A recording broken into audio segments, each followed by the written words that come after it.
this is our new segment on savings hacks. So this was your idea, Psyche, and I think it's a fantastic idea. Um, these are things that hopefully we can throw out every week that will help you save a little bit of money or um, you know, turn things your way when it comes to your personal balance sheet, right? So Yeah. what do you got for us this week? Well, I'm good for one great idea a year. I got this one out of the way early. Yikes, I expect more from you. I can always attempt to overachieve. Oh, I have high expectations, but you've always given me a reason to have them. So Very I know good, you're going very to good. do fine. Well, I appreciate that. So, uh, maybe, I want to try to highlight some things, at least, especially for the first several versions of this segment. We are going through inflationary times. It's obviously top topic for just about everybody if you're breathing. Um, so, uh, savings hacks are something that's top of mind for most folks. We need to stretch our dollar a little further. And Excellent. the topic I want to discuss today is, should you buy the extra insurance for your car rental? You know, most people, I would imagine, have the need to rent a car once or twice a year, possibly if they're going somewhere, something happens to their vehicle. And we go, you can go to these booking sites, or you could go to the actual vehicle site themselves and book. And as you're going through the checkout process, as most people are aware, at the very end, you're given a list of add-ons. They're trying to upsell you. One of them upsells are uh, car insurance. In a sense, I guess you would call it full coverage car insurance, is what it basically is.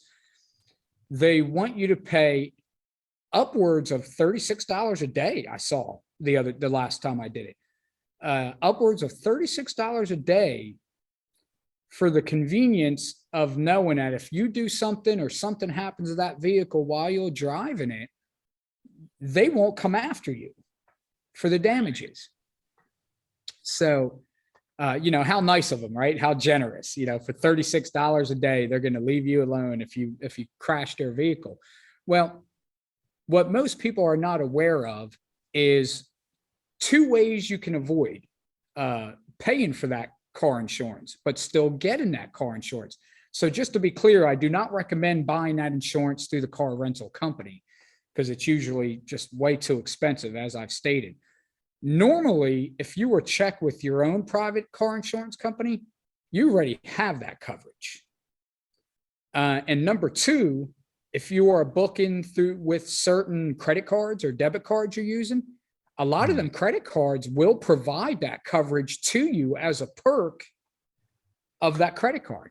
So keep that in mind. And if you usually know when you're going to need a rental car. So before you need a rental car again, check them two ideas out and see if you have coverage on one of them. And if you don't, find out how much it'll cost to get that coverage if you need it, because it's probably not going to be $36 a year, let alone $36 a day. All right. Well, that's a great point. I had been there myself. I actually was one of those dupes that bought the car insurance one time, and then it occurred to me, I really need to check and see if I already have it. I was kind of in the heat of the moment. I needed to make a quick decision Yeah. because I was at the rental counter. Had I had my head screwed on straight at the moment, I probably would have said, you know what, even though I'm gonna have to get back at the back of the line, let me call my insurance company first, or let me call my credit card company first and find out if I've already got this coverage. Yeah. Because Yeah. 36 bucks a day is not cheap. If you rent a car for a week, you've most likely paid more for your week of car insurance than what you pay on your normal policy for an entire month. So, that's a huge way to save some money because, I mean, right there, $36 a day, 5 days, it's 180 bucks. Yep. That's not a small chunk of change to keep in your pocket. Yeah, and it's money in most cases, in a lot of cases, I should say, it's money you have already spent and you just aren't aware Right. of it. You already have the coverage. You just may not know it. Exactly. So So everyone check that out. That's the savings hack of the week. The Purposeful Podcast.